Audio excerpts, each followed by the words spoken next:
Listo. Bueno, mi nombre es Sergio Romero, yo soy licenciado en Artes Escénicas de la Universidad Pedagógica Nacional, maestrante de eh, Arte, Educación y Cultura de la misma universidad y en estos momentos pues soy docente acá en la Universidad de Santo Tomás, pero en la sede de Tunja. También tengo pues un grupo de teatro hace más o menos 6 años, que es Teatro Popular Kira, y también pues soy sobreviviente de las mutilaciones oculares por parte del ESMAD del año 2014. Así como resumido, sí, sí. Gracias, Sergio. Si quieren, yo voy, no sé si me oigan bien, ¿me oyen bien? Genial, súper.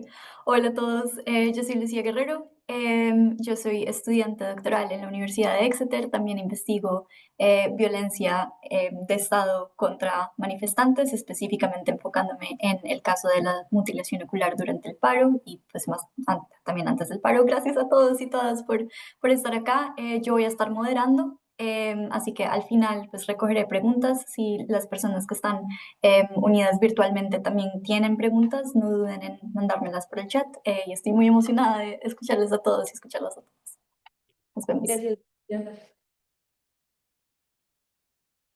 Bueno, listo.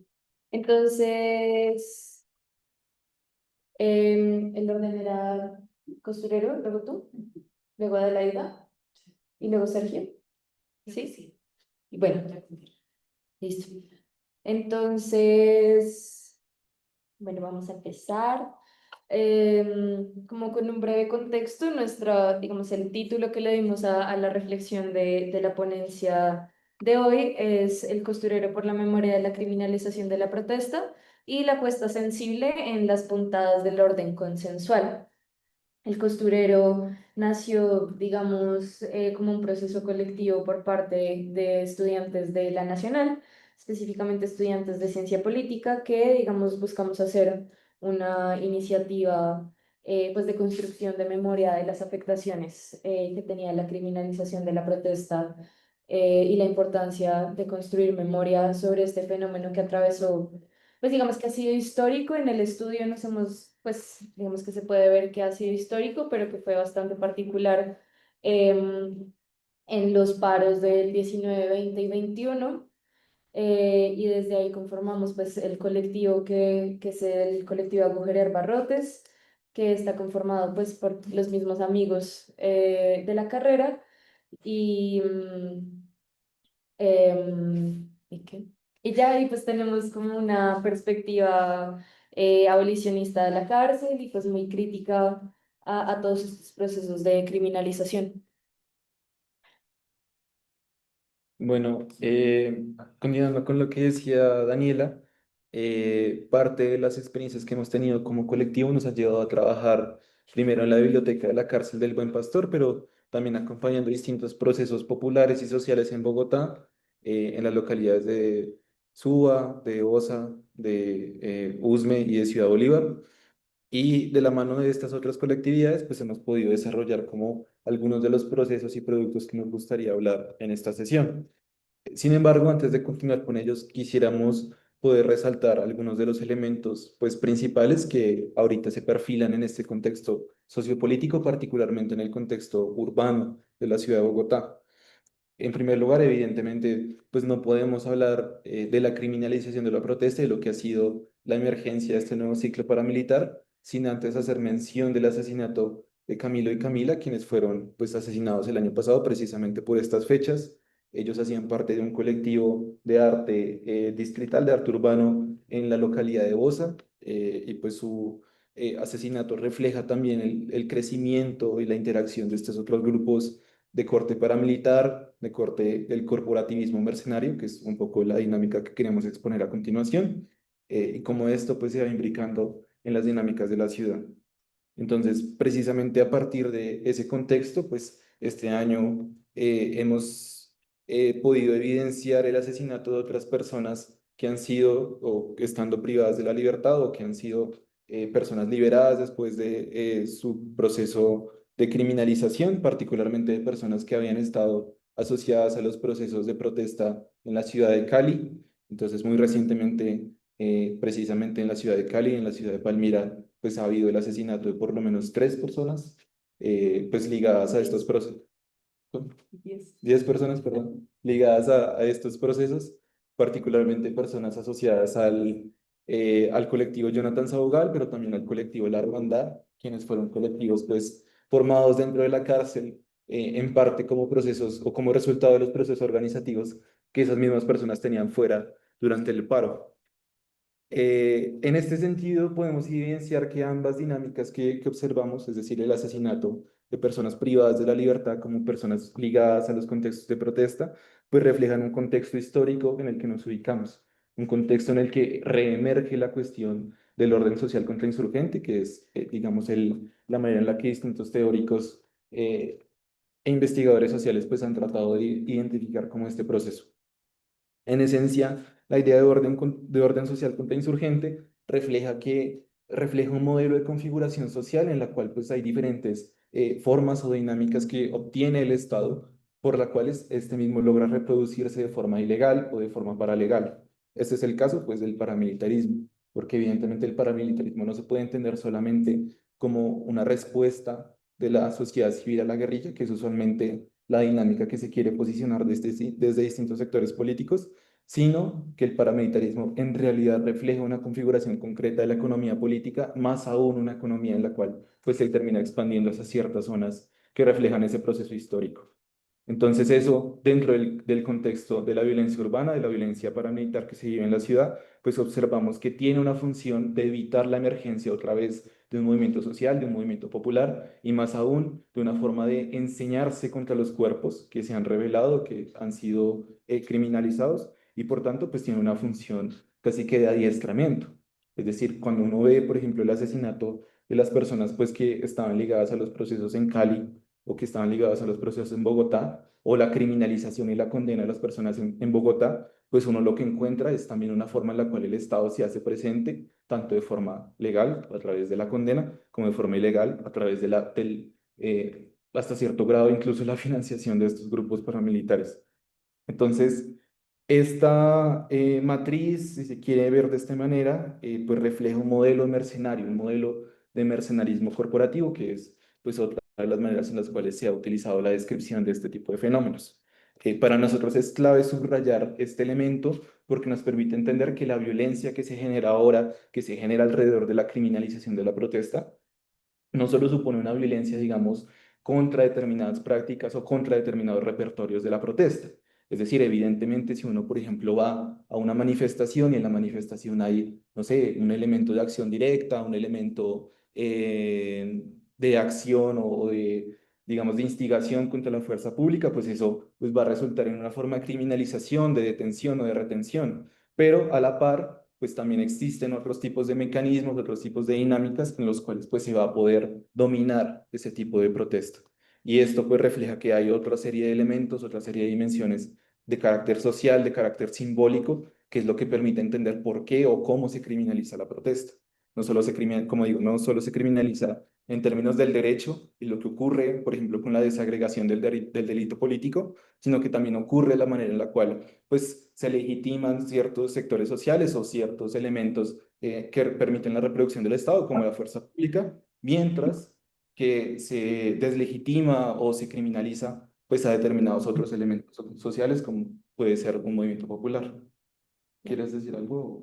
No, solamente agregar que justamente hicimos todo este contexto como de introducción y de mención del paramilitarismo, porque cuando estábamos preparando esta ponencia lo contrastábamos, o sea, cuando estábamos haciendo la investigación, que la investigación abarcaba solamente violencia estatal y pues que como se pudo ver en el estallido, estábamos pues en un contexto donde el tema de la criminalización, el encierro a quienes protestaban, el asesinato a quienes protestaban por parte de la fuerza pública era muy claro, pero sentimos que ahora, después de 2, 3 años de estos paros, pues digamos que se ha transformado esa dinámica de violencia hacia la rebeldía y que está muy ligada ahora, sobre todo por lo último que ha pasado, que mencionó Juan David sobre Camilo y Camila con el paramilitarismo y cómo igual históricamente el paramilitarismo ha sido, digamos, pues ese brazo,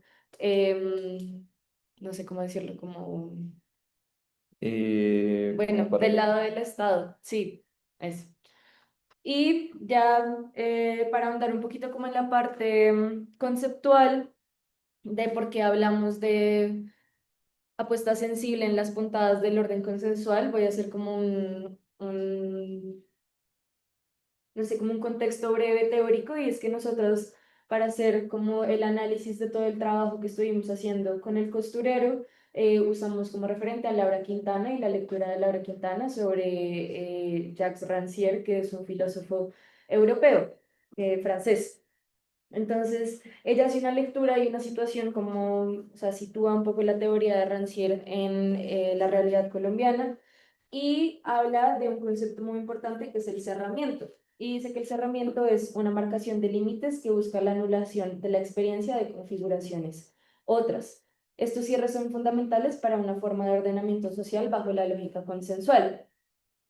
Y la lógica consensual es un poco un sinónimo u otro concepto que se le da al neoliberalismo, que puede entenderse como un régimen de sentido de lo que es y lo que hay.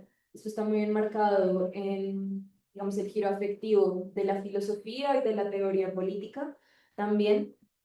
Y esta lógica consensual o la lógica neoliberal busca contar los cuerpos, agruparlos en un esquema de normalidad, y todo aquello que no entre, digamos, en estas agrupaciones de normalidad es marginalizado y ligado pues a lógicas de delincuencia y de terrorismo. Y digamos que el neoliberalismo busca apoyarse en las lógicas policiales que son las encargadas de reproducir la desigualdad a través de la violencia. Entonces nosotros, digamos, lo que hacemos es pues sentarnos a dialogar a través de la costura, porque eso es lo que hace el costurero, y más adelante pues vamos a mencionar bien fue lo que hicimos y a qué análisis nos llevó también como académicamente. Pero para nosotros la criminalización de la protesta son unos instrumentos de policía reforzados para controlar los márgenes. Se cortan y rompen y cierran los espacios de conflicto y discusión sobre cómo se está organizando la vida en comunidad, minando la expresión popular y sus cuestionamientos, porque justamente digamos que se refiere a lógica consensual, porque todo aquello que, digamos, sale de un consenso, valga la redundancia, social, digamos, como le puede ser el Estado social de derecho, la democracia representativa, todo aquello que entra a cuestionar cómo se está llevando la vida en comunidad, pues es marginalizado y cerrado. Y digamos que nos gusta mucho este concepto de cerramiento justamente pues por la precisión que hacemos en el encarcelamiento pues de las personas rebeldes. ¿Sí? Y se cierra el espacio para que puedan aparecer otras interpretaciones de la realidad social. En Colombia estos cierres han sucedido históricamente por parte de la violencia estatal, la cárcel y el paramilitarismo. Todos estos mutilan, torturan, asesinan y desaparecen de forma justificada. La teoría nos muestra algo igual que los movimientos de víctimas de estas violencias han demostrado durante décadas, y es que el espacio nunca se cierra completamente, y ahí es donde se da otro concepto importante, digamos, dentro de Rancière y la interpretación de Laura Quintana, y es las torsiones.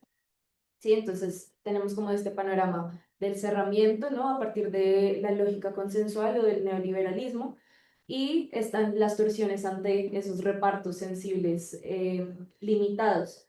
Entonces, lo que nosotros vimos, y ahí es donde entramos la experiencia del costurero, es que los repertorios de protesta, rebeldía, acción colectiva y resistencia son ejemplos de los movimientos que puede realizar un cuerpo individual o colectivo fuera del lugar que le ha sido asignado a través de la actividad política, que entendemos como aquellas que permiten esas torsiones, un desensamblaje de las configuraciones dadas y del ritmo de danza estipulado para los cuerpos. Como esto es giro afectivo, está muy centrado también en el cuerpo y en el movimiento que puede hacer el cuerpo, y cómo, digamos, pues que pone en movimiento los cuerpos, tanto el cuerpo individual como los cuerpos colectivos, y como también pues justamente la lógica consensual genera unos repartos sensibles que están ensamblados, pero que los cuerpos en su capacidad de movimiento y sobre todo de resistencia, pues proponen otra cosa, ¿no? Y torsionan esto que ya está ahí ensamblado. Ya. Bien, y ahora Pues para esta última, digamos, lo último que queremos mencionar en esta ponencia es ya directamente el trabajo que hemos realizado como costurero, sobre todo a través digamos, de los productos o las creaciones a las que hemos llegado. Eh, Consideramos que en últimas el ejercicio del costurero, y como lo decía Daniela, tiene una funcionalidad, digamos, bastante simple, porque las sesiones del costurero, o el costurero más bien, se planteó alrededor de unas sesiones en las cuales citábamos a determinadas personas o citábamos a determinados colectivos y nos sentábamos a bordar sobre telas, sobre prendas, sobre fotografías, y eso pues permitía un acercamiento que evidentemente no es... inocente, se podría decir, sino que es un acercamiento pensando desde la posibilidad que nos ofrece el textil. La razón por la cual nosotros escogemos el textil como una herramienta de alternativa política antes que cualquier otra herramienta es precisamente porque el textil logra una familiaridad, ¿sí? El textil y sobre todo el saber bordar o saber coser, pues nos refiere a nosotros a una actividad que es muy cotidiana, que es muy incluso ligada a experiencias personales o experiencias familiares. Entonces, al descubrir esa potencia política del textil, el utilizar ese textil como una herramienta para hablar de este tipo de casos, por ejemplo, sobre la violencia, sobre la criminalización, pues se encuentra que el textil logra transformar ese sentido o logra imponer otro sentido sobre el cómo se borda, sobre el cómo se cose. Entonces, parte de los productos a los que llegamos con las experiencias del costurero fue precisamente cómo las vivencias que teníamos en nuestra cotidianidad están atravesadas por esas otras vivencias que vivimos en la experiencia política y más aún cómo esas otras experiencias de la vivencia política terminan imponiéndose y por lo tanto bordándose sobre la memoria, sobre el recuerdo, sobre la experiencia colectiva que tenemos como individuos o como colectividades. A mí me parece muy interesante el caso que tuvimos en la sesión en el Museo de la Ciudad Autoconstruida en Ciudad Bolívar, más que todo porque fue un momento de reflexión tanto para nosotros como las personas que estaban presentes en esa sesión, en el que pudimos hablar de esta manera, inclusive de tocar los temas sobre el paramilitarismo en la localidad, a través del textil y cómo esa experiencia colectiva terminaba expresándose a través de la tecnología, pues la tecnología entendida como el mismo textil. Entonces, ligándolo un poquito con lo que dice Daniela, la idea de la torsión o el concepto de torsión que uno encuentra en Rancière, pues lo vuelve a encontrar en el tema del textil, porque el textil logra trazar esa puntada, logra destruir la superficie de un discurso hegemónico, de un discurso unívoco, de un discurso consensual, para poder atravesarla con una alternatividad, que es la alternatividad que ofrece el trazo del mismo ejercicio político, de la misma discusión, del mismo pues espacio de encuentro que en últimas era la función que tenía el costurero. Porque nuevamente el costurero pues no era sino un espacio en el que nos encontrábamos para abordar y para hablar de estos temas, es decir, en esencia un espacio de encuentro, un espacio de conversa, y por lo tanto, si bien tenía una experiencia o un horizonte político bien trazado, pues también terminaba siendo un ejercicio pues de creación de ese tejido social. Entonces, lo maravilloso de la tecnología del textil y lo maravilloso de esta idea del costurero es poder convertir algo familiar y poder resaltar esas experiencias rebeldes y esa naturaleza rebelde de lo que ofrece pues la transformación colectiva. Sí, no, nada, era un poco contar eso y justamente como, pues también nos gusta mucho usar esta referencia como a estos conceptos también para proponer una imagen material, ¿no? Y que en el espacio del costurero, pues se propone otro tipo de sensibilidades y otro orden sensible que es, pues, lento y es como mucho más personal a las dinámicas, pues, que ya conocemos también del mismo capitalismo. Y lo que se propone es justamente atravesar el material y todo esto que, pues, que decía Juan David, de atravesar la superficie, ¿no? Y con puntadas. Y ya, gracias. Ah, gracias. A mí siempre me gusta aplaudir así sea en Zoom, entonces voy a aplaudir. No, genial, Juan David y Daniela, esta reflexión que nos plantean respecto, pues sí, también como la práctica que llevaron, la investigación que hicieron y después como una reinterpretación, pues a partir de lo que ha pasado. Y sí, yo creo que como las mutaciones de la violencia estatal después del paro. Pero bueno, hablaremos de eso hacia el final. Ahora le doy la palabra a Daniela Uritica. Sí, te paso la palabra. Gracias. Si no se escucha, me dicen. Yo intento hablar un poquito. Mi tono de voz es un poquito bajo. Yo no le tengo título, digamos, a mi intervención. Yo quisiera hablar un poco sobre el abordaje de los impactos psicosociales de las víctimas de violencia estatal, más enfocado hacia lesiones oculares que se dan en el marco de la protesta social. Un poco una especie de continuación a esa lectura sobre el actuar paramilitar, paraestatal, en contra del enemigo interno, de la ideología, digamos, del enemigo interno que tiene la fuerza pública y que se ha manifestado también o materializado en contextos de protesta social. Y esto no solo desde una perspectiva psicosocial, sino desde un enfoque narrativo. Y allí pues quisiera como entrar un poco a hilar, siguiendo un poco la narrativa, a hilar con, digamos, las creaciones colectivas que se han dado por parte de víctimas de lesiones populares en el marco de protesta. Entonces, y esto lo hago porque finalmente la experiencia que yo he tenido a lo largo del tiempo ha sido desde una perspectiva psicosocial, desde un abordaje terapéutico. Eh, Mi trabajo de grado de maestría estuvo pues, relacionado con una intervención psicológica desde el enfoque narrativo a sobrevivientes de lesiones oculares. Y entonces, un poco contar sobre lo que yo vi, aprendí, construí, deconstruí un poco de ese conocimiento en torno al abordaje de esta experiencia, pues es lo que quiero un poco manifestar o poner sobre la mesa. Em, entonces, en primera instancia, el abordaje de los impactos psicosociales de la violencia de Estado se ha tenido como un mayor desarrollo en los últimos años en América Latina.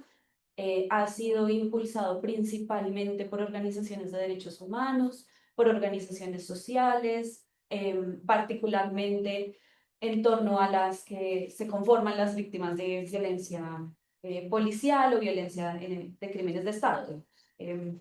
Entonces, desde la perspectiva psicosocial, las organizaciones han identificado como algunas categorías dentro de las cuales se organizan los diferentes impactos, afectaciones que atraviesa una persona que ha sufrido este tipo de violencias. Están afectaciones físicas, están afectaciones psicológicas y están afectaciones sociales. Digamos de manera pues también histórica, pero dentro de los desarrollos teóricos recientes de la psicología, pues se ha enfocado principalmente hacia el individuo y hacia el abordaje de estos efectos psicológicos en el individuo de la violencia estatal. Sin embargo, lo que yo he logrado ver y que hemos discutido incluso acá con algunas de las compañeras presentes, es que eso no se queda ahí, ¿no? O sea, el abordaje de las afectaciones psicológicas parece ser solo uno de los pasos o uno de los, digamos, de los momentos que son importantes abordar de manera terapéutica, digamos, para ayudar a tramitar o a atravesar el sufrimiento, pero se deja o se ha dejado de lado estas otras esferas que también comprenden un poco las consecuencias de la violencia estatal, y están los impactos sociales y los impactos físicos. Entonces, em, digamos que desde una perspectiva, entre comillas, no profesional, y con esto me refiero a no desde una experiencia netamente de la psicología clínica o de un abordaje con un objetivo terapéutico que se ha trazado de manera previa. Hay organizaciones que sí han cumplido como un rol de soporte emocional o de ayudar a tramitar o resignificar una experiencia traumática de las víctimas de violencia estatal. Por ejemplo, está MUCAO, Movimiento en Resistencia en contra de las agresiones oculares del ESMAD, o está el MOVIS, el Movimiento de Víctimas de Crímenes de Estado. Son organizaciones de víctimas que, sin que ese sea un objetivo trazado de manera previa, ayudan a las personas que atraviesan por situaciones similares a atravesar la experiencia que se dice traumática, ¿no? Y entonces allí es donde aparece un poco como una experiencia colectiva que aborda o que ayuda a transitar las consecuencias de la violencia, que a mí me parece pues algo maravilloso y creo que experiencialmente, digamos, deja mucho también que aprender. Em, digamos que en primer lugar, o de manera general, hablar de las afectaciones psicosociales de la violencia, pues yo las decía que se habían distribuido como en tres categorías generales: son físicas, psicológicas y sociales. Y en este contexto sí me interesaría como profundizar sobre las afectaciones sociales, porque finalmente son ellas las que permiten ese trámite de la experiencia desde la creación colectiva, con la experiencia, por ejemplo, de Mocao, que ahorita Sergio pues, nos comentará desde su experiencia, con el teatro, por ejemplo, ¿no? Una creación creativa, narrativa también, que permite a las personas tramitar ese dolor. Entonces, como se ha categorizado por varias organizaciones de derechos humanos, no solo en América Latina, en Colombia, sino también en otros países, una de las principales afectaciones es al sujeto como ser social. Y esto implica que luego de ocurrida una violencia en contexto de protesta, el sujeto como ser social se afecta dentro de diferentes esferas como contextuales, tu familia, el trabajo, la comunidad, la academia, y en otras esferas, como por ejemplo la relación que la persona tiene con el Estado. Se afectan los círculos de interacción, se afectan los derechos humanos, como el acceso a la salud, el acceso a, bueno, a la rehabilitación dentro del derecho a la salud, al trabajo, a la educación. Se comienzan a evidenciar una serie de barreras que no solo están atravesadas por una posición de clase, digamos que la pobreza también, pues, digamos, es la base un poco de las dificultades del acceso a diferentes derechos o a diferentes servicios, sino que la violencia estatal aparece como un segundo obstáculo, digamos, que modifica también esa relación que se tiene con el acceso a los derechos. Se profundizan estas barreras sociales, se profundizan las vulneraciones a diferentes poblaciones estigmatizadas, por ejemplo, las personas que participan en escenarios de protesta, que en los últimos años, bueno, no sé si podemos hablar de una proporción, pero ha sido más evidente que la población joven pues ha estado participando más de protestas. Tal vez en el paro del 2021 sí se vio más claramente. Eh, Otra de las afectaciones, por ejemplo, es el cambio en la comprensión, en la visión del mundo, en la relación eso de la ciudadanía con el Estado, entre ellas, no sé, el aumento de la desconfianza hacia la fuerza pública o a cualquier institución gubernamental. Y entonces eso implica que también atraviesan una readaptación a la mirada social. Y en ese sentido, implica no solo un cambio, digamos, particularmente con las víctimas de lesiones oculares, un cambio en el aspecto físico que marca pues la piel, que genera un estigma, que puede ser fuente de discriminación también, como lo han manifestado varios de los compañeros, sino que se agudiza un daño moral en términos del incremento de la exclusión social, del sentido de un sentimiento de la exclusión social. Y entonces acá, digamos, con esto que yo planteo, se permite como cuestionar un poco la creencia de que los impactos de la violencia de Estado se deben abordar solo desde una mirada del trauma individual, ¿cierto? Entonces esto permite como facilitar un poco la colectivización de las experiencias de las personas que han sobrevivido a la violencia estatal, particularmente la violencia ocular, en este sentido que también se puede hacer similitudes en otros tipos de violencia, pero pues a partir de esa colectivización, de manera orgánica, que aparece, que tiene como un objetivo político, se encuentran estrategias que permiten sobrellevar esas vivencias.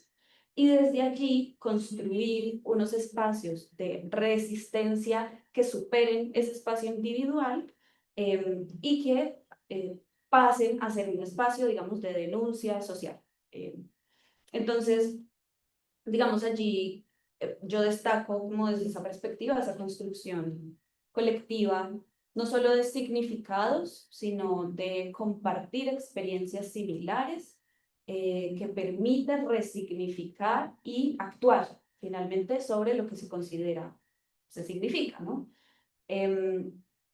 Entonces allí, digamos que yo aparece un proceso que es dialéctico, aparece un proceso que es relacional del trauma, aparece un proceso que a través de la narración, y ahí querría yo adentrarme un poquito desde mi experiencia como psicóloga, cómo lo narrativo ayuda a resignificar esa experiencia, no solo desde lo individual, sino también, como lo mencionaba, desde lo colectivo, es un poco que desde lo traumático se considera que la experiencia que se vive, que es disruptiva porque rompe un hilo de historia narrativa, desorganiza. Entonces desorganiza a la persona, desorganiza sentimientos, emociones, cogniciones, posiciones sociales también. Y entonces lo narrativo lo que permite es organizar de manera muy general, organizar la experiencia. Y eso implica que sea, digamos, atravesada o hilada, más bien, en una línea temporal de pasado, presente y futuro.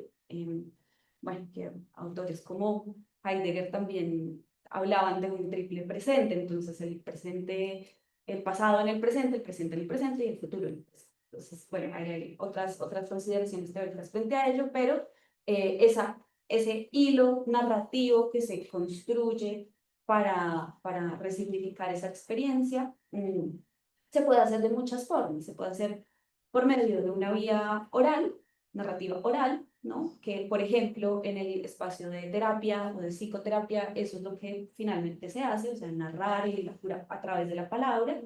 Pero también se puede hacer de otras formas. Por ejemplo, lo que mencionaban los compañeros del tejido. Permite también hilar no solo de una manera material, sino también simbólica la experiencia, ¿sí? Y creo que permite también revisar estos eventos de otras formas. O, por ejemplo, como el compañero Sergio pues, lo mencionará más adelante, a través del teatro, ¿sí? Esa también es una creación narrativa, eso también es una construcción que permite el organizar los eventos, el darle significado a situaciones, el brindarle un contenido también simbólico, creativo a la experiencia, resignificar no solo, por ejemplo, en el caso de Sergio, perdón que te ponga tanto de presente, pero esto me parece bastante importante, no solo la misma persona que lo ha vivido, que es quien encarna el actuar, ¿sí? Y el que se aboga, digamos, esa responsabilidad de narrar desde su propia experiencia cómo fue el evento, los significados que encontró, sino también quien lo ve y quien asiste a ver la obra de teatro, pues también puede encontrar otros significados, ¿no?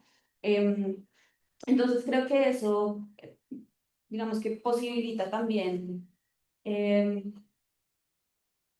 como es enfatizar más bien en que las narrativas en torno a las diferentes experiencias de violencia estatal sí permiten que la sociedad tenga precedentes históricos, ¿sí? Precedentes históricos de resistencia individual, de resistencia colectiva, en el caso de Mocao, en el caso del Móvice, que son personas que han atravesado por situaciones, entre comillas, similares, aunque no siempre, pero sí, pero digamos de manera similar, por ejemplo, en Mocao, y eso contribuye también al fortalecimiento de la construcción de sujetos políticos, no solo de las víctimas o de los sobrevivientes, sino de las personas que hacen presencia o que presencian un poco ese fenómeno, ¿sí? Esos elementos, esas personas que se congregan y que discuten, debaten y proponen algo diferente, ¿no?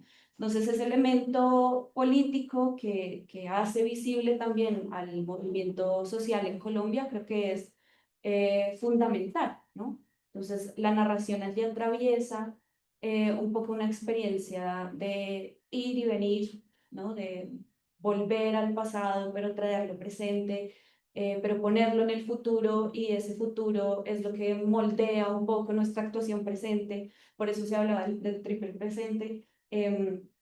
y da cuenta no solo de la experiencia, sino del sufrimiento, pero también de la resistencia, y de esos espacios que se pueden encontrar de manera colectiva para renarrar la historia, ¿no?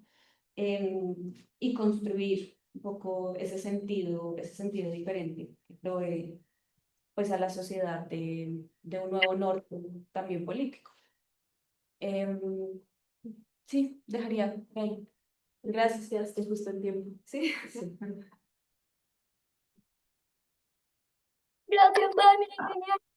Súper, sí, no, una reflexión también muy nutrida y que además creo que recoge de una forma como metafórica la idea del hilo, que está de una forma bien material, pues en la intervención de Juan David y Daniela.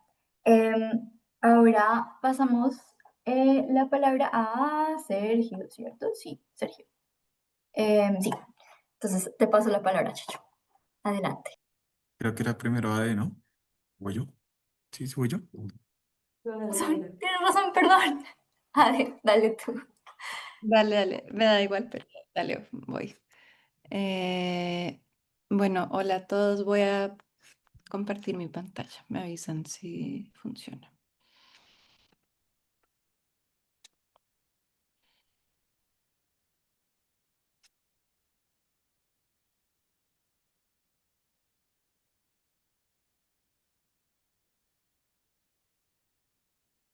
¿Sí se ve?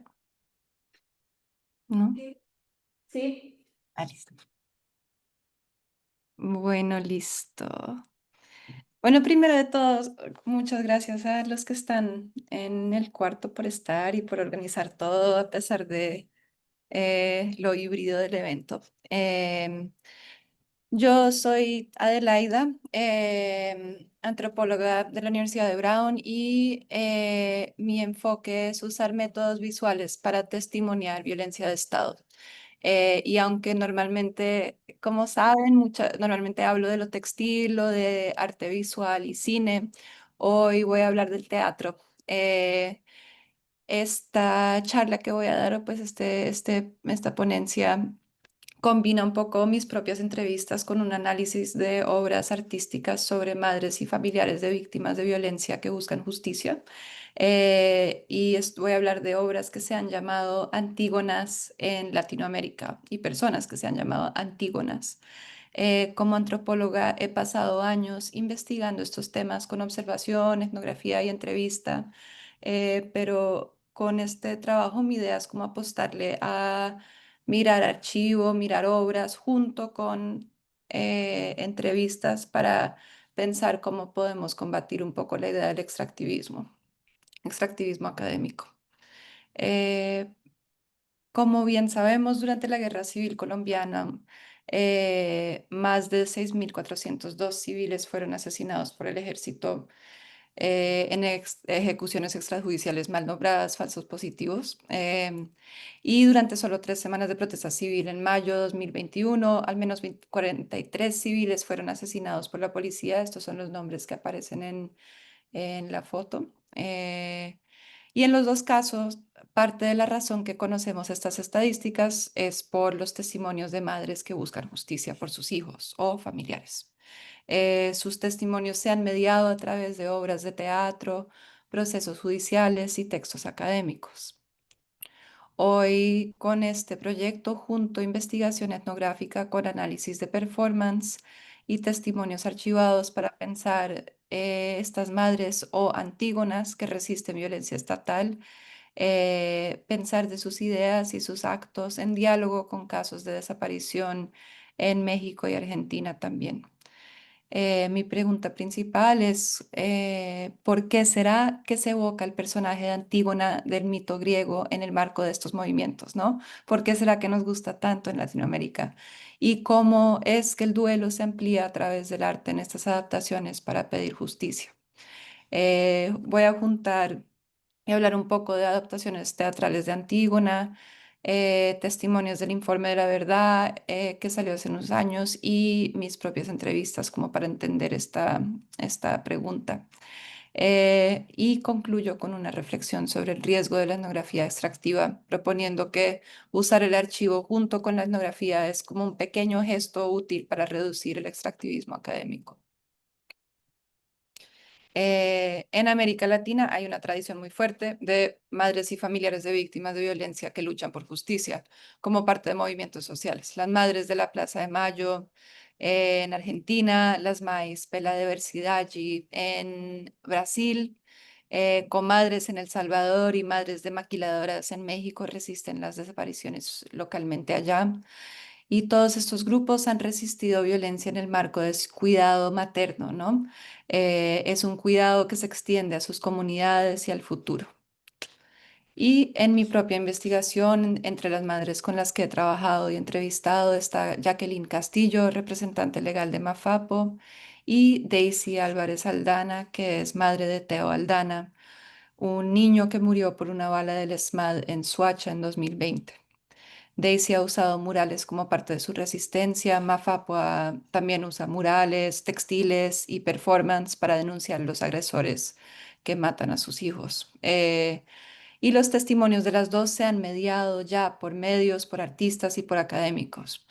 En este caso, mi idea de acercarme a estos testimonios de mujeres en performances y contextos institucionales es explorar cómo estas madres balancean la tensión entre convertirse en dueñas afectivas del dolor o utilizar el duelo como estrategia política para exigir justicia. Varias madres dicen que el duelo se vuelve lucha, ¿no? Como está esa cita en la diapositiva. Muchas veces esta lucha ocurre a través del arte público. Y acaban unos ejemplos en los que yo he colaborado de este estilo de arte público. Y ahora lo que pregunto es cómo ocurre esta lucha específicamente en obras que invocan la figura de Antígona. Antígona es un personaje que señala el desafío y la desobediencia de mujeres, tanto en el original griego como en las adaptaciones latinoamericanas. Y lo que propongo es que la desobediencia es el hilo que une los movimientos que han evocado a Antígona. Y el hecho mismo de evocarla ha ayudado a crear conexiones transnacionales entre resistencias.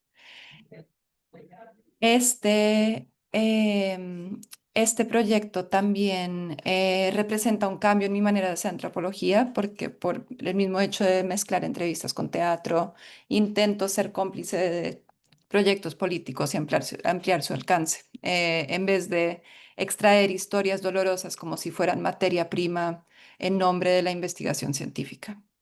En este sentido, los textos académicos que cito están en diálogo con las ideas de las madres que he compartido y archivado. Considero el arte político y activista por sus propiedades analíticas, artísticas y potencialidad política, ¿no? De nuevo, no solo como mineral a extraer por el bien de la ciencia o la academia. Eh, Ver todas estas adaptaciones de Antígona en Latinoamérica nos lleva a una colección de proyectos feministas que utilizan los testimonios y a menudo involucran víctimas y sus familias como artistas, intérpretes o ejecutantes para convertir el testimonio en memoria con alcance público. Estas obras incluyen Antígona Furiosa de Griseldo Gambaro, que denuncia los abusos de la dictadura en Argentina, Antígona González de Sara Uribe, que es sobre desapariciones en México, y Antígona Tribunal de Mujeres del colombiano Carlos Satizaba y Patricia Ariza, que denuncia asesinatos políticos por el Estado colombiano. Y en esa obra, miembros de Mafapo fueron actrices también. Algunos académicos ya han rastreado las Antígonas en América Latina. Entre ellas está Juanita Cifuentes Lualt, que dice que a través de estas mediaciones y actuaciones el testimonio se convierte en memoria pública. En la obra griega original, Antígona lucha por el derecho de enterrar a su hermano Polinices y darle un entierro digno. El rey Creonte da la orden de no sepultar el cadáver de Polinices por traidor contra su patria, pero su hermana, que es Antígona, desobedece a Creonte y le da sepultura de todos modos. La desobediencia femenina en este caso es lo que brilla dentro de la obra original y yo creo que es por eso que nos ha interesado tanto a las mujeres en Latinoamérica. Eh, Y para entender la desobediencia, se puede rastrar la emoción del temor, ¿no? Cuando pensamos en desobediencia, toca pensar también en temor. Uso temor para hablar de un miedo personal al daño que reside en los pensamientos y cuerpo de una. El poder patriarcal cuenta con mantener a las mujeres en un estado de temor y en la obra de Gambaro, la mujer central está expuesta a unas risas y ridículo constante de unos hombres vestidos con trajes que están ahí cerca, pero ella sigue testimoniando a pesar de este miedo. En otro ejemplo, Antígona González de Sara Uribe parece ser un personaje que existe solo por la búsqueda de justicia por su hermano, y ella dice que ya no sabe ni lo que es el café, no deja espacio su vida para el miedo, más bien está totalmente impulsada por el dolor y vive solo para reclamar justicia para su hermano. Este sentimiento se encuentra nuevamente en el testimonio de una de las madres de Soacha, que es Idali García.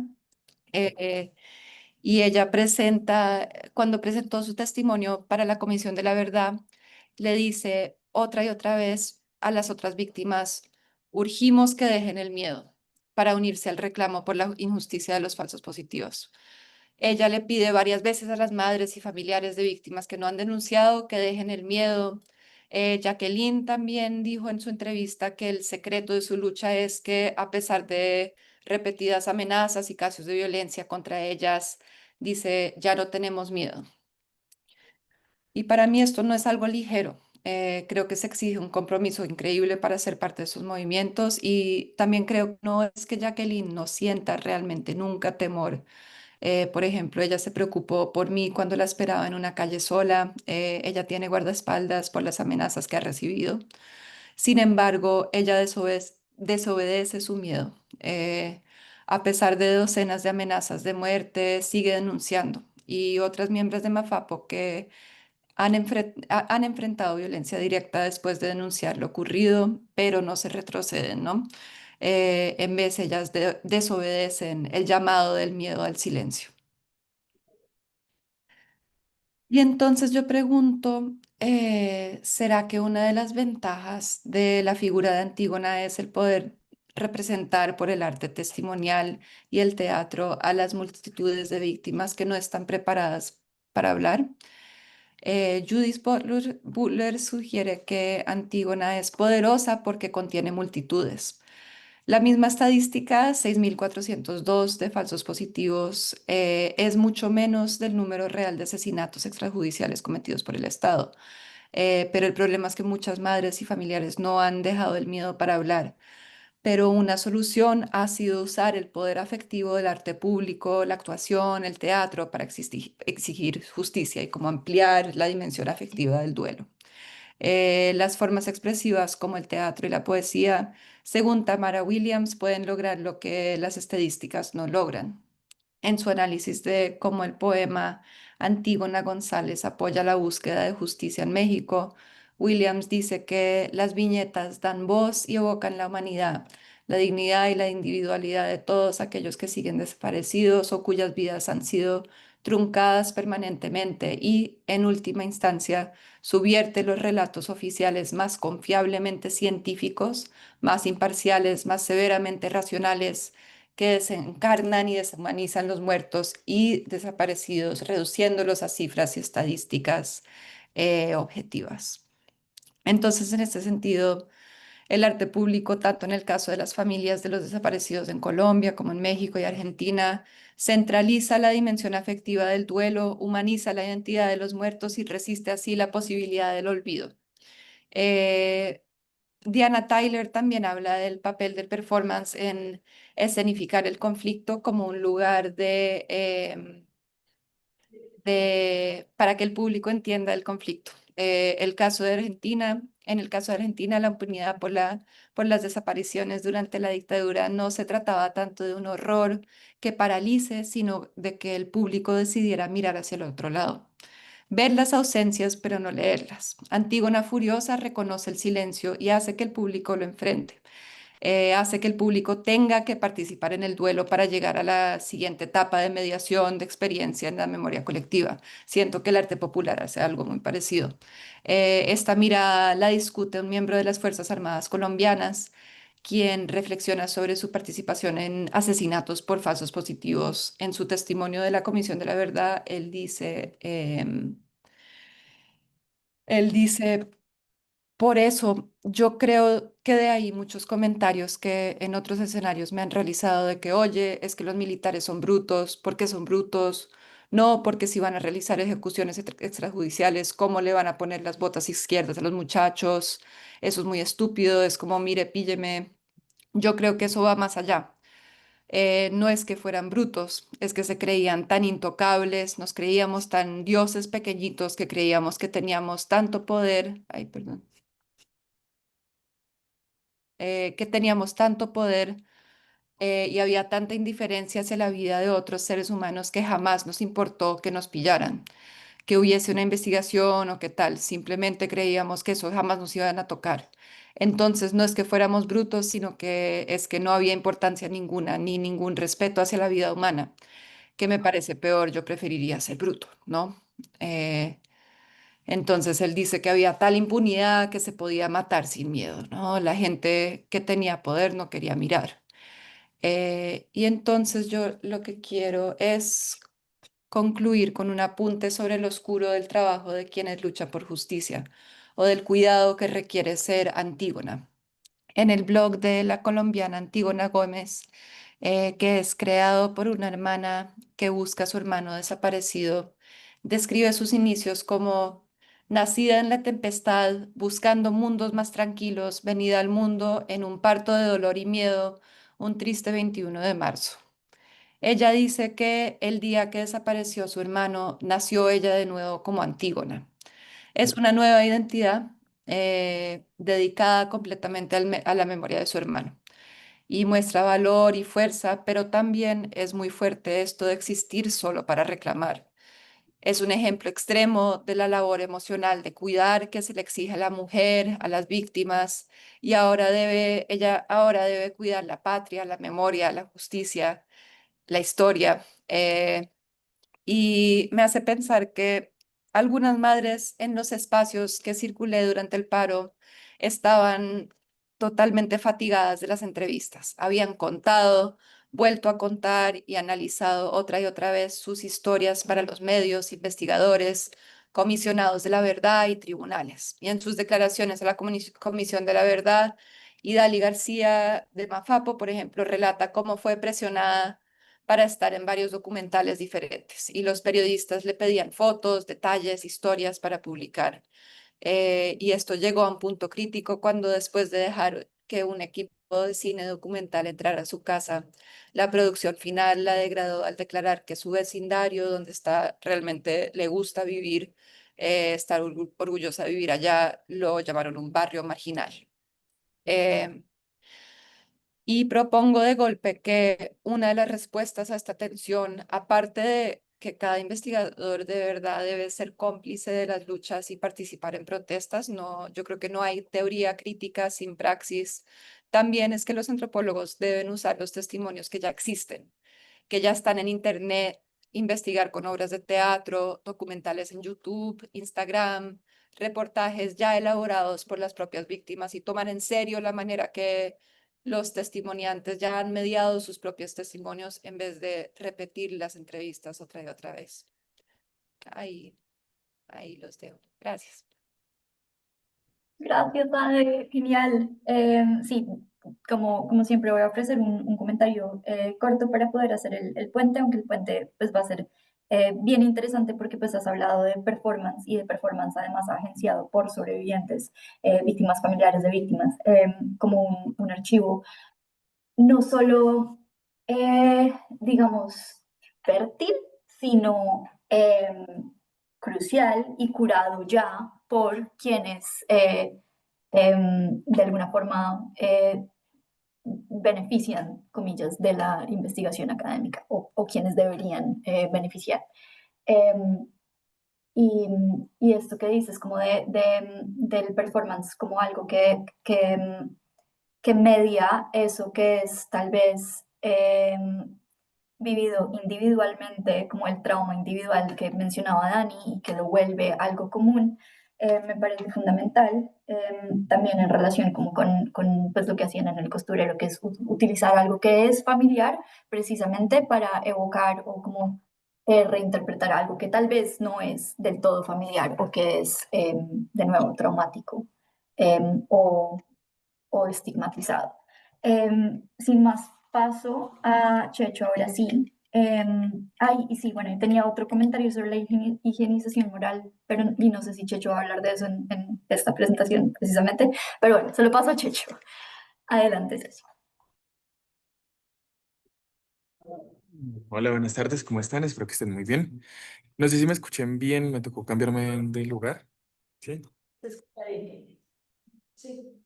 ¿Qué? No escuché. Ah, ¿qué dijeron? Sí, que sí. Ah, que sí. Listo, listo. Bueno, yo tampoco venía como con, con título hacia la ponencia. Igual, pues sí, mi idea es como hablar un poco sobre lo que es el teatro popular o lo que para mí o lo que yo consigo como teatro popular. Pero pues lo partiría como en tres momentos, ¿no? El momento donde descubro como este mundo del teatro, en el momento donde me formo y en el momento donde comienzo a crear. Eh, primero, pues ahí se me olvidó presentarme, ¿no? Pues ya me presenté, ¿no? Pues Sergio Romero. Eh, Tengo un grupo de teatro más o menos hace 6 años, se llama Teatro Popular Kira. En ellos pues hicimos todo un proceso de creación de obras con un contenido político y pues se ha presentado en diferentes lugares. Pero todo o este grupo surge gracias a que pues cuando estaba haciendo la tesis para el pregrado, una profesora me sugirió hacer un grupo de teatro con personas de la licenciatura, o sea, con personas que ya tuvieran como conocimientos previos a estos lenguajes escénicos. Sin embargo, pues siendo un poco terco, decidí no hacerlo así, sino realmente hacer una convocatoria muy general en un grupo de Facebook de universitarios y pues tuvo una muy buena aceptación. También pues estábamos en medio de la pandemia, se pudo lograr hacer unos primeros encuentros virtuales, asistieron varias personas y gracias a un decreto que sacó la alcaldía en su momento, se pudo como generar un encuentro ya presencialmente en Parque Nacional, donde asistieron bastantes personas. Fue como un promedio de, Andrés, no sabría, como unos 50, 60 personas asistieron en ese momento, como 80, 100. O sea, asistieron bastantes personas. Ahí comienza como todo este proceso de, de formación a los lenguajes escénicos a las personas pues, que querían como aprender y demás.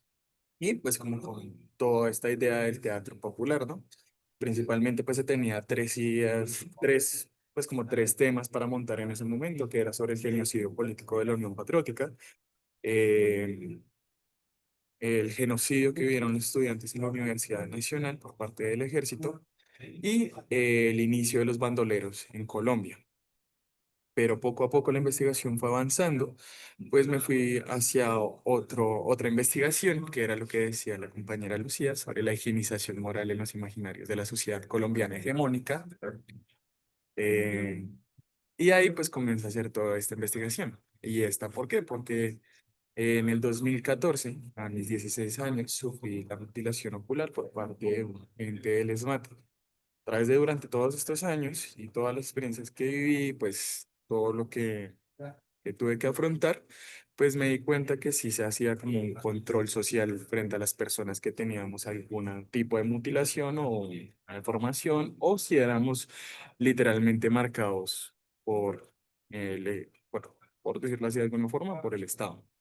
Entonces, como que siempre que se mencionaba como que había sido víctima de trauma ocular, me negaban el trabajo o me excluían de ciertos como lugares sociales, por decirlo así de alguna forma. También cuando pues entró a la licenciatura, al no tener un ojo, pues inconscientemente o sí, ya creo que ya es de un discurso que se ha perpetuado bastante a través de la educación colombiana, y es que a estas personas que tienen como algún algo diferente, pues como comienza a hacerse, le da un ladito, ¿no? Entonces también cuando estaba en la licenciatura comienzan como, ay, es que ahí vamos a hacer acrobacia, no, pero concierto no, porque tal cosa. Y era como, esta situación no me imposibilita de hacer pues varias cosas. Sin embargo, pues la academia es un poco hostil, bastante fuerte. Un poco no es muy, muy hostil. Y pues también en la licenciatura, ¿no? Donde se crean, bueno, no en la licenciatura, sino en el teatro y en las artes. Se crea como ciertas rivalidades, ciertas competencias maluquitas y demás. Entonces, la idea de la creación de este grupo era como romper con toda esta temática burguesa y también académica. Entonces se comienza a hacer toda esta formación con todas las personitas que están interesadas y pues nos ubicamos principalmente en plazas, en parques y en la calle. Surge lo del estallido social y ahí hacemos un bracito, creamos un bracito que se llama Colectivo No Identificados y era irnos a lugares estratégicos a hacer performance sobre lo que estaba aconteciendo pues en el estallido social. Eh, ya después, con Teatro Popular Kira, decidimos lanzarnos a nuestra primera obra, que es una adaptación del maestro Augusto Boal, eh, maestro que habla sobre el teatro del oprimido, y comenzamos como a montar esto. Se nos da la oportunidad de presentarnos en la sala de uno de los compañeros y integrantes de Kira, y ahí comenzamos todo el proceso. Sin embargo, pues decidimos ya montar nuestras propias obras, inspirados también un poco en lo que es la creación colectiva bueno, de la sistematización que hace el maestro Enrique Buenaventura y el maestro Santiago García. Entonces, como que ahí comenzamos a hacer todo este proceso a través de improvisaciones, a través de qué era lo que queríamos hablar, y surge lo que es el retumbar de mayo a media tarde, que a través de la sátira, el humor, pero también de diferentes técnicas teatrales, explicamos como en diferentes sectores sobre el despojo de tierras, ¿no? Todo lo que se tuvo que vivir. Otra vez como una historia, lo Romeo y Julieta, pero pues de dos niños que pues tienen que vivir esta guerra, ¿no? Eh, ya después de ello, pues sale la hora, el retumbar de mayo a media tarde, la escribo para la tesis también, que pues hago una investigación que es a través de la financiación moral, pues la investigación creación, y la creación sería el retumbar de mayo a media tarde. Si bien hablo sobre la mutilación que sufrí, pues no es indiferente a lo que han sufrido mis compañeros, compañeras y compañeros que han tenido esta mutilación ocular, ¿no? Eh, un poco, pues como haciendo una pausita ahí, ya después se nos hace una invitación a la maestra Patricia Ariza, del Teatro de la Candelaria y el Teatro Cepizano, a participar de la creación de una obra que habla sobre la mutilación ocular, que hemos vivido bastantes víctimas acá en Colombia. Sin embargo, pues es por la ubicación y demás, era con personas acá en Bogotá. Entonces comenzamos todo este proceso y es la primera vez que yo me siento como en compañía de personas igual a mí, ¿sí? Como iguales a mí. Tienen la misma discapacidad, por llamarlo de alguna forma, y entienden lo mismo que es estar en ese en escenario sin tener la posibilidad de ver por ese lado. Y se comienza a hacer todo este proceso a través de imágenes poéticas, a través de diferentes como sugerencias que nos da la maestra, también partícipes gotas de rap que nos ayudaron con la creación de una parte de las canciones de rap. Y ya poco a poco, a través de la creación colectiva, que es uno de los trabajos esenciales y metodologías que utiliza la Candelaria, que ahorita es Patrimonio Cultural de Colombia. Ahí pues comenzamos con todo este proceso, pero lo lindo es que algunos de mis estudiantes de Kira logran entrar y ser partícipes también de esta obra, ¿no? Entonces comienzan a apoyarnos y hoy en día, pues que yo ya no puedo estar por allá, porque pues me encuentro en Tunja, ahí si no estoy mal, tres. Sí, hay tres de mis estudiantes, pero de los cuales algunos ya estuvieron en su proceso, salieron, volvieron, y es muy bonito verles, ¿no? Ahí hay cuatro, sí hay cuatro, sí, son cuatro. Cuatro, sí, creo que son cuatro. Y es muy bonito verles ese crecimiento que han tenido, porque la idea, pues, que surgió en ese momento de hacer un teatro popular no es como que copien técnicas y salgan a hacer teatro de espectáculo y teatro que queda ahí como en lo lindo, sino realmente un teatro que sea muy diciente, ¿no? Y pues que también estas herramientas ellos las adopten en su vida y puedan seguir construyendo desde ahí, desde sus conocimientos y desde sus conocimientos previos que alcanzaron a pues, a adquirir en Kira. Entonces, digamos que es como todo este proceso que uno se plantea. Y bueno, al principio como que uno pensaba que es lo popular, ¿no?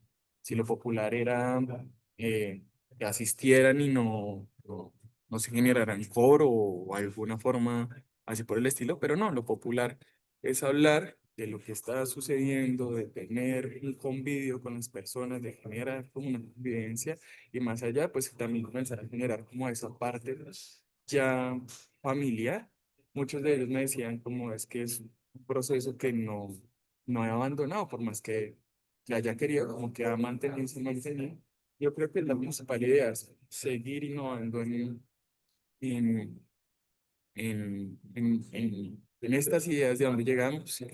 Pues uno de nuestros primeros festivales donde nos presentamos fue en Recrearte, que es un proceso que crean las madres del barrio Granjas de San Pablo, pues ellas cansadas de ver a que sus hijos están siendo como arrastrados por la violencia, crean su jardín que se llama Mafalda y comienzan con todo este proceso de formación ellas mismas. Ya después estos chicos crecen y crean lo que es, ay, se me fue el nombre, Recrearte, bueno, se me fue el nombre, se los debo, ahorita lo busco y, y les diré.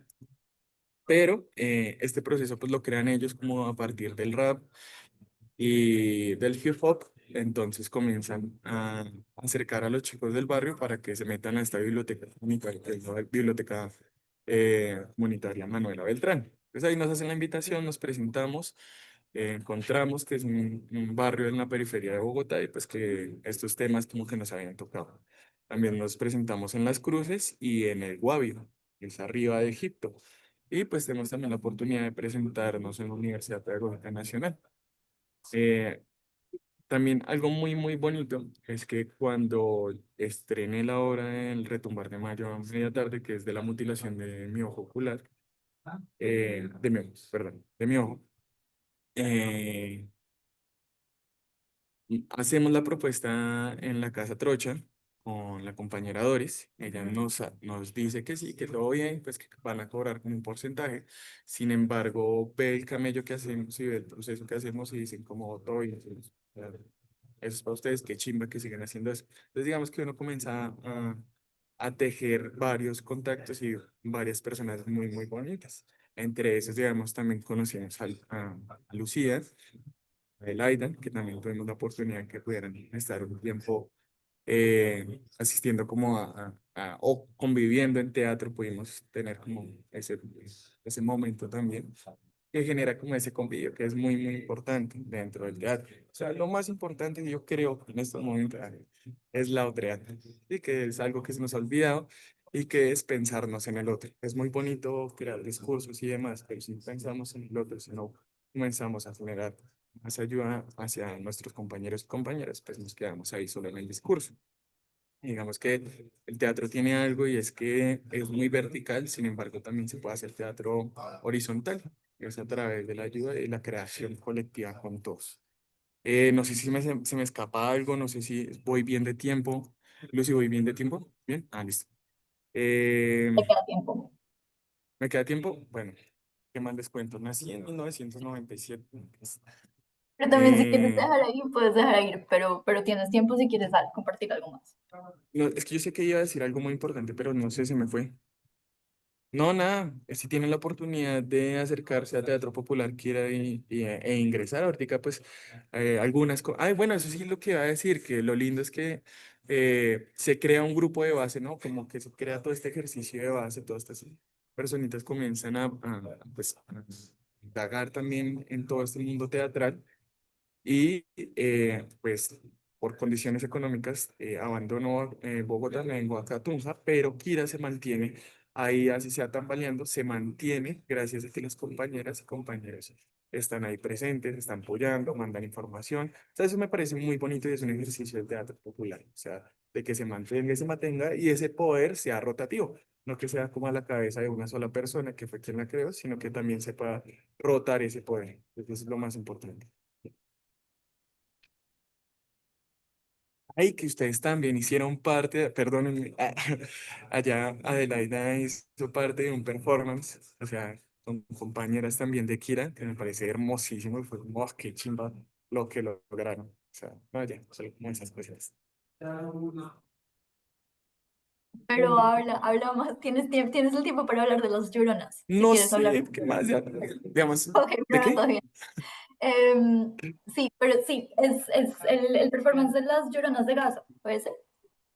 Sí, Sí. digamos que no, pues ya sería, es un montaje que realizan las compañeras, que ya sería, no sé si como apropiarme de algo de lo que no hice parte, sino que realmente es de las compañeras que decidieron unirse, que decidieron pues sacar este tema tan importante, ¿no? De lo que está ocurriendo en Palestina y hacerlo de una forma de protesta allá en Estados Unidos, en Nueva York, que me parece brutal lo que hicieron, y se ha replicado en Bogotá, que en Colombia se ha podido hacer. Eh, pues ahorita creo que lo van a volver a montar, si no estoy mal, el 6 de octubre lo van a volver a montar entonces, para que estén pendientes. Mira, ahí Nata está. Sí, Nata la que yo conozco es otra Nata. Sí, sí, sí. Ah, sí, es la Nata que No, yo sí sé yo. conozco, la Nata, te quiero mucho. Ya. Eli, yo también te quiero. Es que voy en un bus, entonces me da cosa que no se escuche bien. Pero bueno, voy a meter la cuchara ahí porque me emocioné. Bueno, yo voy a dar un poco el contexto mío. Yo soy Natalia Bernal. Yo soy hija de Kira, estoy en Kira desde el primer día que se creó y después de todos estos años en Wave. Soy de esas estudiantes que pasaron también a unirse al proceso teatral con la maestra Patricia. De hecho, en este momento estamos haciendo parte del Festival de Mujeres en Escena por la Paz, que también es un festival con un contenido social y político fuerte desde el feminismo, desde el teatro y desde la defensa de los derechos humanos. Y también tuve la fortuna de hacer el performance de Las Lloronas de Casa con Adelaida en Estado. Y siento que este hecho en lo personal eh,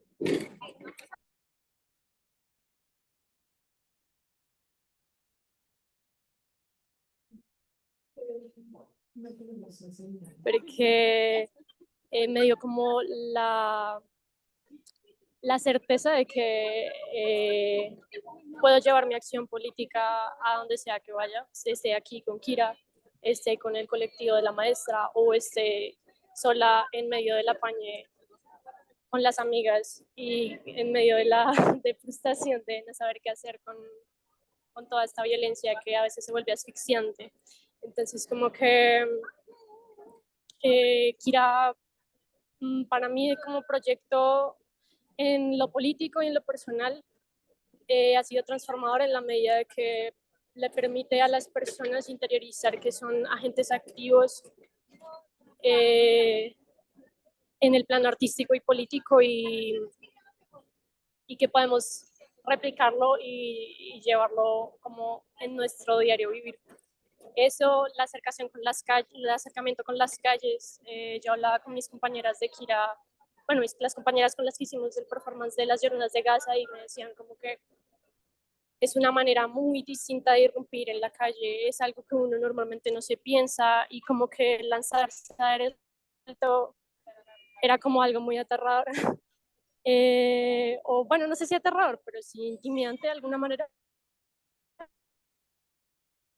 Fue un aprendizaje también medio Kira, lo que decía Checho cuando estuvimos en No Identificados, era eso, nos montamos algo y vamos a este punto estratégico y lo hacemos y siento que mis tablas fueron la calle y eso me ha permitido generar como una soltura y como una potencia que no proporciona la academia. Entonces, siento que también esta formación popular es potente, necesaria, pertinente y estoy profundamente agradecida con ella. En estos días que estuvimos en la temporada, se ha hecho teatro foro después de las funciones que hemos hecho con Morfosis, con la maestra Patricia, y también vuelvo a confirmarme que estoy en el camino, que es porque la gente agradece, ha habido gente que en el público que también ha sido víctima del Estado, gente que se tuvo que exiliar y volvió, entonces como que poder ser de alguna manera catalizador de resiliencia, de resignificación también es poderoso. Entonces, nada, agradecer a Kira, a Checho, a Elaida y a todos estos seres maravillosos. Espero que se haya entendido algo porque vine en bus embutida. Y ya, gracias. Oh, gracias Natalia. Dijiste algo súper bello que voy a repetir, que es mis tablas pero en la calle.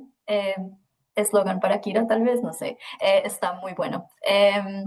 Sí, gracias Checho por tu intervención. Yo voy a hacer, como soy moderadora, yo recogí notas como para recoger, valga la redundancia, la discusión un poco como en 5 temas, pero también si hay preguntas del público. El público virtual, obviamente, pues sí, si los quieren poner en el chat y si están en la habitación, por chat, cuadramos con las personas que están en la habitación, en el salón. Entonces no me voy a demorar mucho, pero sí quiero recoger varias cosas. Los 5 temas que para mí fueron bien importantes y que se reiteraron entre las 4 ponencias fueron lo común, lo familiar, lo arquetípico, lo corpóreo o las metáforas de lo corpóreo y por último la torsión. Comenzando por lo común, pues efectivamente hay un tema que atravesó las 4 ponencias, que es esta puesta en común, ya sea una puesta teatral, como bien habló Checho y Ade, em, pero también tiene este sentido de reconocer la herida común. Algo que yo exploro mucho en mi propia investigación es cómo una herida que se entiende como una herida de un cuerpo individual es en realidad una herida del cuerpo social. ¿A qué me refiero? A que cuando los sobrevivientes de lesión ocular están en foros, digamos, abiertos. Yo me acuerdo mucho del primer encuentro nacional de sobrevivientes de lesión ocular.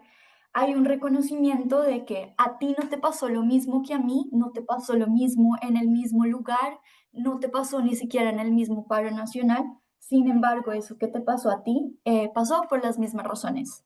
Y hay también y esto conecta un poco con lo corporal, un sentido de reconocerse en el cuerpo del otro, no solo por verse, sino por la sensibilidad corporal que se explora.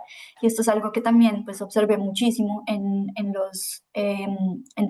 cuando tuve la oportunidad de estar en teatro con Checho. Y algo que me pareció también fundamental es que esto no solo se observaba entre como sobrevivientes de lesiones oculares que estaban juntos en un espacio, sino otras personas de Kira y Checho tenían una conciencia corporal acerca de cómo Checho ve el mundo a través de el ojo lesionado que tiene, pero también a través de la precariedad que ha sido impuesta sobre él y sobre los demás.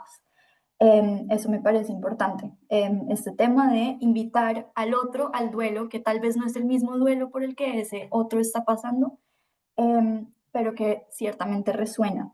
Lo segundo, lo familiar, algo que decían Juan David y Daniela, es precisamente que el bordado es una práctica familiar, es una práctica que todas y todos conocemos porque pues nuestras abuelas lo hacían, nuestras abuelas hacían el crochet y demás. Entonces, llegar a un espacio familiar para explorar algo que no necesariamente es familiar o, como decía anteriormente respecto a lo común, es familiar de una forma que todavía no conocemos, es común de una forma que todavía no hemos podido expresar, es profundamente transformador. Acá quiero hacer hincapié en un caso, una investigación que me parece bellísima, que hizo Beatriz Arias y Beret Plisman de Guevara con excombatientes de las FARC, basado en precisamente pedirles que, y con los excombatientes y creo que también con personas de fuerza pública, bordaran sus historias. Y lo más interesante, todos eran hombres. Claro, al comienzo, Beatriz y las compañeras de investigación decían, estos hombres no van a querer bordar, pero resulta que en el monte, obviamente, ellos aprendieron a coser porque pues tenían que remendar los uniformes y remendar pues la dotación. Entonces había como un sentido de lo familiar que a la vez era extraño, como es, claro, este bordado decorativo versus este como bordado o esta forma de costura profundamente funcional que tiene mucho que ver con esa historia que estaban tejiendo. Tercero, lo arquetípico. Me pareció fascinante lo que decía Adelaida acerca de las Antígonas. ¿Por qué nos interpela tanto este personaje que hasta cierto punto pues viene de una tradición cultural ajena? Y de acuerdo, como que lo que interpela acá es la desobediencia y la desobediencia también al temor propio. Y acá esto para mí me resonaba un montón y como que logré empatar ciertas como discusiones o reflexiones que estaban separadas pero que ahora aparecen juntas acerca de Penélope, que es otra como figura arquetípica que siempre nos interpela del mito griego.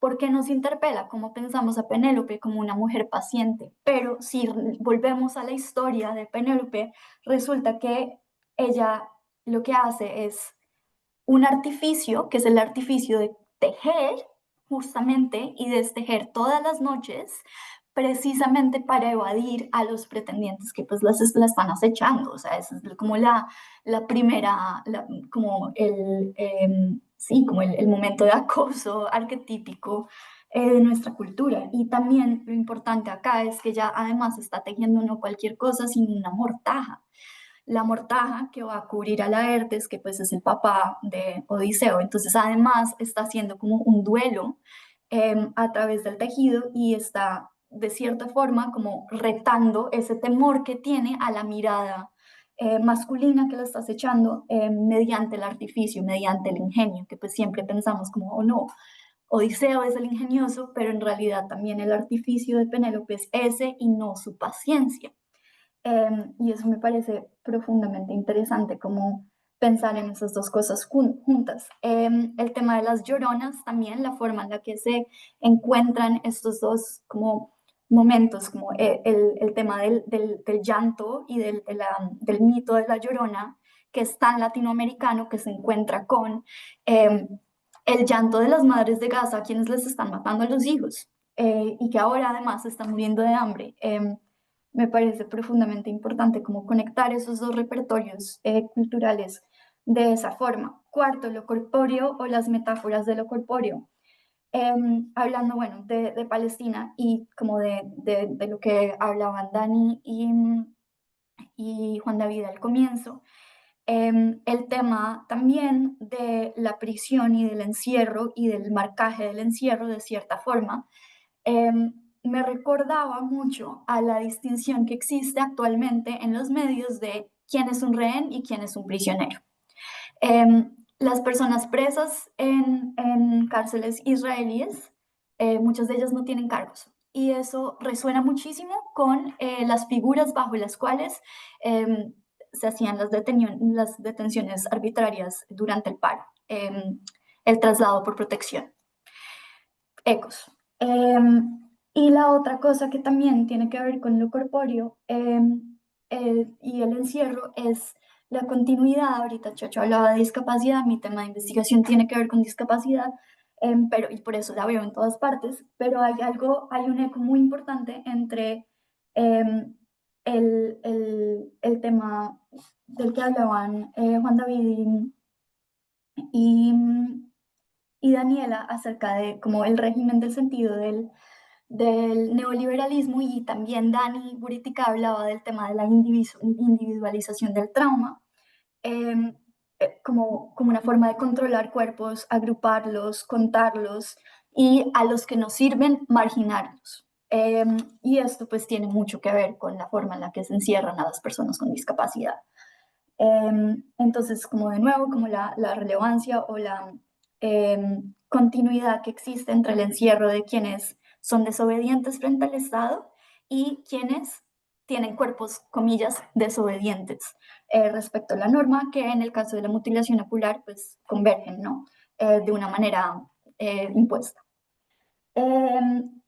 Y también quería retomar lo de la higienización moral que hablaba Sergio, con el tema también que creo que mencionaban Juan David y Daniela acerca de los afectos inmunitarios, que es precisamente esta lógica de quienes no sirven, quienes son un riesgo, además, porque el cálculo del riesgo es además un cálculo biopolítico y hasta cierto punto sanitario, son marginados y son excluidos de una forma, pues porque son peligrosos. ¿Para quiénes? Para el cuerpo público, para el orden público y en el caso del paro que fue durante la pandemia, para la salud pública, ¿no? La criminalización de la protesta en relación con el peligro de la salud pública. La otra cosa que me llama atención acerca de la inmunidad es la cita que leyó del actor armado, en donde ahí hay impunidad e inmunidad. Esta persona no solamente quedó impune, sino está profundamente convencida de su inmunidad frente a la justicia.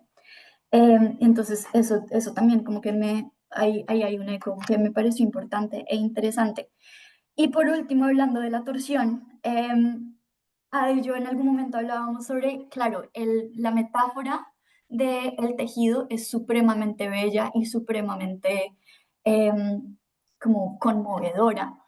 Sin embargo, es importante no solo quedarse en la metáfora, y en estos casos, pues yo lo que veo a través de las cuatro ponencias es que claramente hay una praxis, un tema de como ya muy claro, claramente material, de una apuesta por construir espacios conviviales y construir además espacios en donde tal vez, como bien decía Dani Buritica, la intención no necesariamente es terapéutica, pero finalmente no hay un objetivo terapéutico, pero sí hay eh, finalmente se hace terapia de una forma u otra, o se hace sanación, como de una forma como práctica.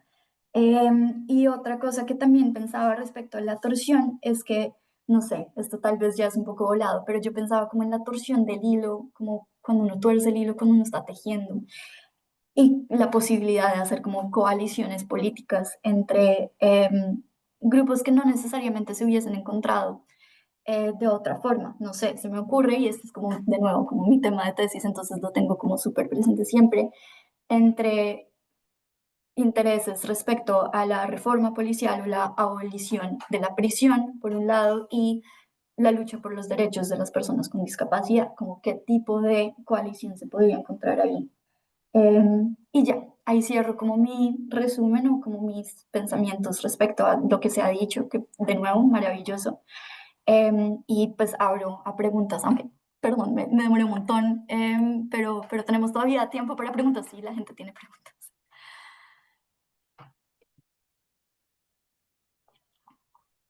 Yo tengo preguntas, pero... ¿Tú tienes preguntas? Sí, pero son breves. Si quieres, acércate porque acá está el micro, No. entonces. ¿Se escucha? Ah, ¿qué puedo utilizar esto? No, porque No, rebota. sí. O sea, solo es que como se escucha acá. Yo pienso que es mejor que. Ustedes me hacen falta. Pues, ¿acá se me escucha? No sé dónde me tengo que acercar. ¿Sí? Yo creo que sí.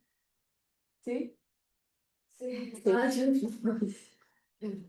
Justo como que a mí me llamó mucho la atención cuando estaban hablando de esta transformación de la identidad después del trauma y demás. Y justamente como que quería preguntar las investigaciones, justo en qué momento llega el arte a mediar esta transformación, ¿no? Porque es o sea, es básicamente una transformación de larga data y en qué momento el arte llega a jugar un papel ahí y a transformar de cierta manera como esta narrativa, que justo pues era un poco lo que tú mencionabas.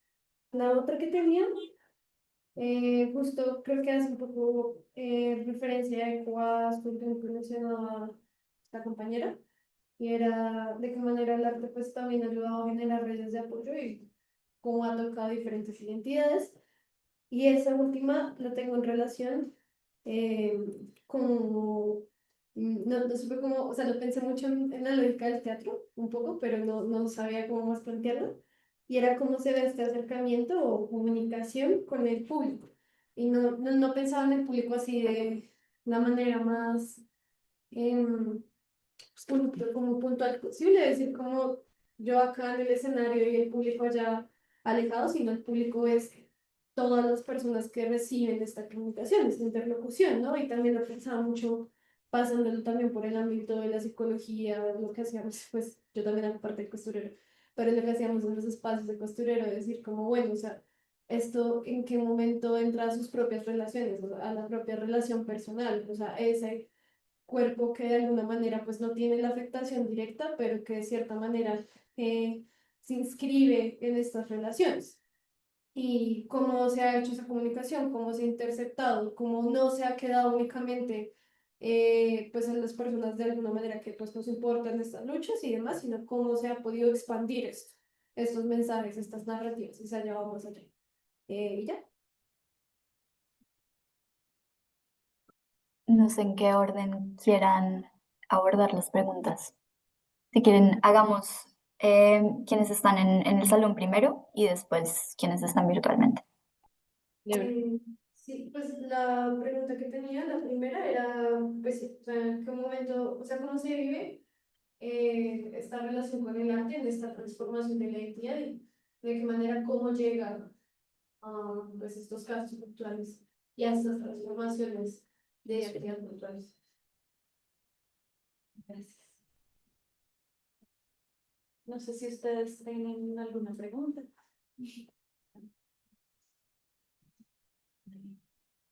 ¿Voy yo? Bueno, hay varios elementos, gracias por las preguntas. Hay varios elementos que a mí me parece importante de pronto destacar, tal vez para hilar un poco la respuesta, porque no, digamos, creo que no hay una respuesta verdadera de manera absoluta, ¿no? Como creo que también se va construyendo un poco de caso a caso. Pues al menos desde la perspectiva psicológica a veces pasa así. Em, Tú mencionabas un poco sobre el arte y la transformación de la identidad, o sea, cuando una persona atraviesa un evento disruptivo como lo es la violencia estatal, que puede ser traumático, implica claro, una ruptura, una afectación en esa historia de vida. Y en esa historia de vida, donde se teje un poco la identidad, también hay un impacto. Em, Hay un impacto en el sentido de que se cuestiona o la persona comienza a cuestionarse eh, quién es, qué hacía, sus acciones, lo que implica, en el caso de protesta social, ¿no? En el contexto de protesta social. ¿Por qué estaba en el lugar en el que estaba? Digamos, a qué responde también el impacto de la bala de goma o de la bala real, pues, la de goma real, pero de bala en su cuerpo, cómo eso digamos, qué consecuencias va a tener no solo físicas en términos de la posible discapacidad que eso genera, de la discriminación, del estigma que eso va surgiendo o va construyendo sobre la misma persona y cómo todo eso tiene que reacomodarse de alguna forma en la forma en la que se ve a sí misma y en la que se presenta frente al mundo. Entonces, creo que el arte termina siendo una forma tal vez en la cual la persona se le facilita explorar no quisiera utilizar necesariamente las nuevas identidades, ¿no? Pero la reconstrucción de una identidad que se ve golpeada, ¿sí? Que a veces se destruye, pero que finalmente tiene toda la posibilidad de reconstruirse. Y entonces el arte, lo simbólico que tiene allí, la posibilidad del movimiento incluso emocional que genera el teatro, que genera la música, que genera la escritura y todo ello, digamos, atravesado por la narración, permite reconstruir de una manera más organizada, pero sentida, eh, lo que puede ser una nueva identidad, ¿sí? ¿No? Como, o esa identidad que se ha visto golpeada. Entonces, a mí me parece interesante eso y creo que, por ejemplo, estos espacios organizativos que tienen un contenido político, permite también ubicar a la identidad no solo en un nivel individual, sino en un nivel social y político, ¿no? Entonces, la resignificación que le puede dar o brindar a la identidad es fortalecer el sujeto político, a pesar de que la misma violencia lo que hace es disminuir, ¿no? Eh, creo que por ahí, creo que por ahí. Y quisiera de pronto apuntar unas cosas sobre el arte, sobre cómo el arte ha generado de pronto redes de apoyo, y creo que va un poco en la misma vía, y es en estos espacios organizativos que se ubican para crear, para una creación colectiva. eh, pues es lo que mencionaba Sergio en algún momento, y es, eh, o Natalia, si no estoy mal, bueno, no me acuerdo quién lo decía, pero el encontrarse con personas que han atravesado situaciones, creo que lo sé, situaciones similares, no exactamente lo mismo, ¿no? La cicatriz, el golpe no es igual, los efectos que genera en el cuerpo, en la psiquis no es igual, a pesar de que las causas sí sean las mismas, las razones de esa violencia sí sean las mismas. Pues encontrar esa similitud y ese espacio en el cual se comparte algo que permite elaborar o resignificar la experiencia de otra manera, creo que ahí es donde la red de apoyo está, ¿no? Es la escucha pues de una persona que entiende lo que se atraviesa, que entiende las consecuencias que eso puede generar y que, por ejemplo, Sergio en el 2014 tal vez pudo haber compartido su experiencia de sanación, entre comillas, con personas que atravesaron una lesión ocular hace 2 años, ¿no? O hace 4 o 5, que fue el paro nacional, el pico de lesiones. Entonces, creo que ahí es donde se teje la red de apoyo, en esa experiencia que es compartida y en la creación que permite simbolizar y resignificar. ¿Ves? Yo, hilando con lo que estaba diciendo Daniela, hay algo que quería mencionar que me pareció muy potente de lo que dijo Adelaida, y lo voy a ligar con la pregunta que hace Luca, y es desobedecer el miedo. Siento que me pareció muy potente, y algo que, digamos, dentro del costurero siempre hemos querido abordar mucho y que lo abordamos, digamos, nosotras y nosotros como estudiantes, personas que participan en movilización, o sea, que se organizan políticamente, etcétera. Es como siento que el arte da ese lugar a desobedecer el miedo, ¿no? Sea en el teatro, sea digamos, en el teatro que hace Sergio, en el teatro y en estas obras que menciona Adelaida, porque el miedo justamente lo que busca hacer es ordenar, ¿no? Que es una de las formas, digamos, que nosotros analizamos el tema de la cárcel y de la criminalización de la protesta, y es que justamente, y digámoslo junto también a las mutilaciones por parte del Estado, y es que busca generar un miedo, ¿no? Porque son acciones de violencia y el miedo ordena el espacio social, y siento que el arte lo que permite es tener ese lugar creativo de desobedecimiento al miedo que está incrustado, ¿no? En estas respuestas del Estado o de la violencia paramilitar hacia la organización política. Entonces, eso creo que esa es mi respuesta a la pregunta.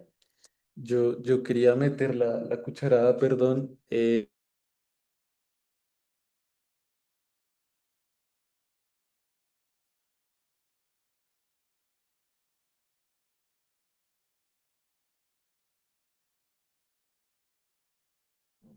Hola, no les escucho.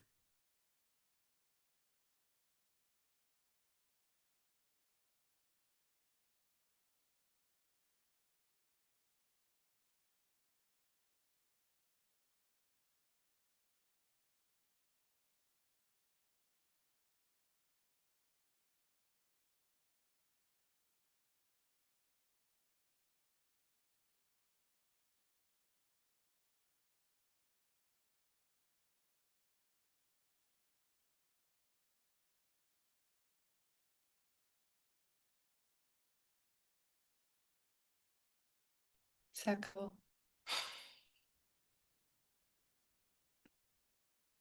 Se les cayó los retos del low híbrido.